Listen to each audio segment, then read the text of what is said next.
একদিন গ্রামের এক প্রান্তে থাকত রমেশ নামের এক কৃষক। তার ছিল ছোট্ট এক টুকরো জমি, কয়েকটা গরু আর কিছু কৃষিজ যন্ত্রপাতি। জীবনটা খুব সহজ ছিল, কিন্তু রমেশ কখনো অলস ছিল না।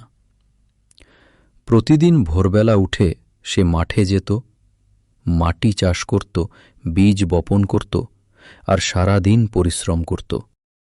এক বছর প্রচণ্ড খরা পড়ল, বৃষ্টি এলো না, জমি শুকিয়ে গেল। অনেক কৃষক হাল ছেড়ে দিলেন, কিন্তু রমেশ হাল ছাড়ল না। সে গ্রামের কুয়ো থেকে জল তুলে গাছে দিল, গরুগুলোকে বাঁচিয়ে রাখল আর নিজের শ্রমে ভরসা রাখল।